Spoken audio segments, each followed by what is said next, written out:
Marathi story college प्रेमकथा। College प्रेमकथा एकेकाळी भारतातील एका छोट्याशा कॉलेजमध्ये प्रिया नावाची एक मुलगी राहायची।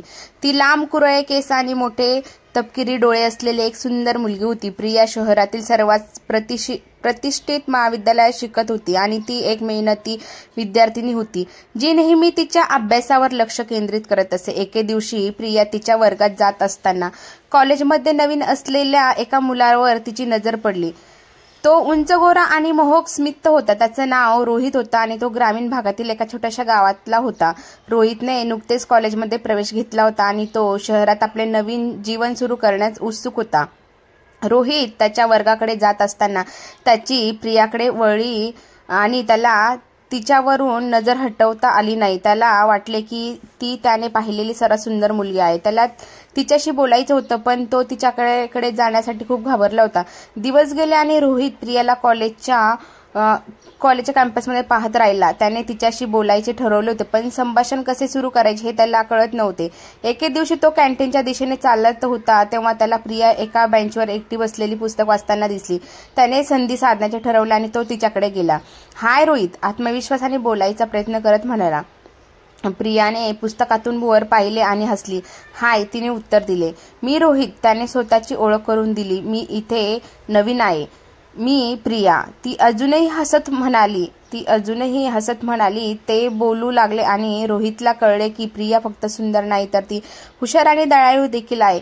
तो तिच्यावर मोहित झाला होता आणि त्याला तिला अधिक चांगले जाणून घ्यायचे होते। त्यांनी फोन नंबर देवाणघेवाण केली आणि एकमेकांना संदेश पाठवण्यास सुरुवात केली।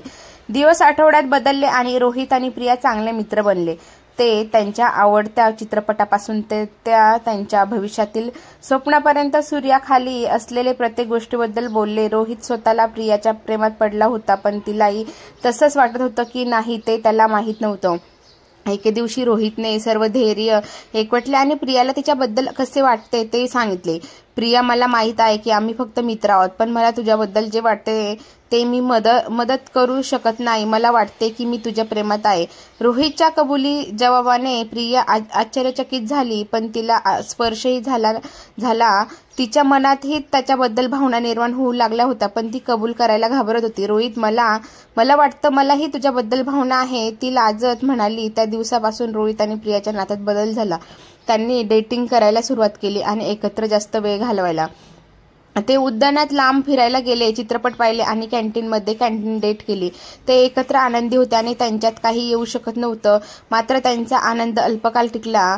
प्रियाचे पालक पारंपरिक आणि पुराणमतवादी होते आणि त्यांच्या मुलीने वेगळ्या शहरातील मुलाशी डेटिंग करणे मंजूर केले नाही। प्रियाने आपल्या समाजातील कोणाशी तरी लग्न करावे आणि आपली परंपरा चालू ठेवावी अशी त्यांची इच्छा होती। रोहितवरील प्रेम आणि कुटुंबाप्रती असलेले तिचे कर्तव्य यामध्ये प्रिया फाटली होती। रोहितला माहीत होते की प्रिया कठीण काळातून जात आहे आणि त्याला तिला मदत करायची होती। त्याने प्रियाच्या आईवडिलांशी बोलून त्यांना त्यांच्या नात्यांचा स्वीकार करण्याचे ठरवले। तो त्यांच्या घरी गेला आणि त्यांना भेटायला सांगितलं।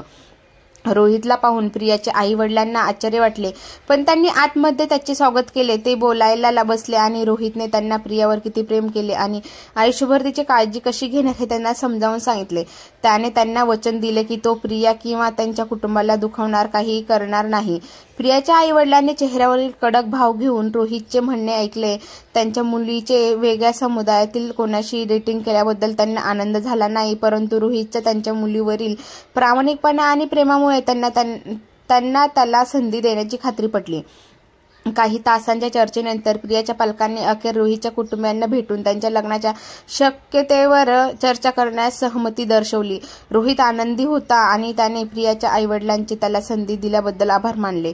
रोहितने तिला घडलेला प्रकार सांगितल्यावर प्रियाला खूप आनंद झाला। तिच्या आईवडिलांनी रोहितच्या कुटुंबाला भेटायला होकार दिला यावर तिचा विश्वासच बसत नव्हता। तिने रोहितला घट्ट मिठी मारली आणि दोघांनाही आनंदाचे अश्रू तरळले। पुढचे काही आठवडे रोहित आणि प्रियासाठी उत्सुकतेने आणि अस्वस्थतेने भरलेले गेले। रोहितच्या कुटुंबियांच्या भेटीसाठी ते तयारी करत होते आणि सर्व काही सुरळीत होईल अशी आशा त्यांना होती। शेवटी तो दिवस आला जेव्हा प्रियाचे पालक रोहितच्या कुटुंबाला भेटले. रोहितचे आई वडील प्रियाच्या आईवडिलांचे स्वागत करत होते आणि त्यांनी लग्नाच्या तपशिलावर चर्चा सुरू केली. प्रिया आणि रोहित एकमेकांच्या शेजारी बसले, हात धरून हसत होते. काही तासांच्या चर्चेनंतर अखेर प्रियाच्या पालकांनी आपल्या मुलीला रोहित सोबत लग्न करण्यास होकार दिला. रोहितचे कुटुंब आणि त्यांनी आपल्या मुलीला ज्या पद्धतीने वाढवले ते पाहून ते प्रभावित झाले. त्यांनाही रोहित आणि प्रिया यांच्यातील प्रेमाचा स्पर्श झाला आणि त्यांना समजले की त्यांच्या परंपरेपेक्षा आपल्या मुलीचा आनंद महत्वाचा आहे. प्रिया आणि रोहितला ही बातमी कळताच आनंद झाला. त्यांनी एकमेकांना घट्ट मिठी मारली आणि त्यांच्या चेहऱ्यावरील अश्रू वाहत होते. त्यांचा प्रवास सोपा होणार नाही हे त्यांना माहीत होते, पण ते सर्व आव्हानांना एकत्रितपणे तोंड द्यायला तयार होते. महिने उलटत गेले आणि प्रिया आणि रोहितचे एकमेकांवरील प्रेम दिवसेंदिवस अधिक घट्ट होत गेले. ते कॉलेजमधून पदवीधर झाले आणि आपापल्या क्षेत्रात काम करू लागले. त्यांनी त्यांच्या कारकिर्दीवर किंवा वैयक्तिक जीवनात एकमेकांना साथ दिली आणि कठीण काळात ते नेहमी एकमेकांसाठी होते. शेवटी त्यांच्या लग्नाचा दिवस आला. हास्य, संगीत आणि प्रेमाने भरलेला एक सुंदर सोहळा होता. प्रिया तिच्या पारंपरिक भारतीय वधूच्या पोशाखात अतिशय सुंदर दिसत होते आणि रोहित त्यांच्या शेरवानीतील देखणा होता. त्यांनी शपथेची देवाणघेवाण केली आणि आयुष्यभर एकमेकांवर प्रेम करण्याचे वचन दिले. वर्ष सरत गेली आणि प्रिया आणि रोहित एकत्र म्हातारे झाले. त्यांना 2 सुंदर मुले होती आणि त्यांनी एकत्र आनंदी आणि परिपूर्ण जीवन निर्माण केले होते. त्यांच्या प्रवासात आलेल्या आव्हानांना ते कधीच विसरले नाही, परंतु त्यांचे एकमेकांवरील प्रेम कोणत्याही अडथळ्यांपेक्षा अधिक दृढ होते हे त्यांना नेहमी लक्षात राहिले. प्रिया आणि रोहितची प्रेम कहाणी त्यांच्या छोट्या कॉलेजच्या टाउनमध्ये एक कॉलेज प्रेमकथा. लोक त्यांच्या प्रेमाने सर्व अडथळ्यांवर कसे विजय मिळवले आणि त्यांनी इतरांना अनुसरण्यासाठी एक उदाहरण कसे ठेवले याबद्दल बोलले. अशाच आव्हानांना तोंड देणाऱ्या तरुण जोडप्यांसाठी ते प्रेरणास्थान होते आणि त्यांनी हे सिद्ध केले की खरे प्रेम नेहमी मार्ग शोधते.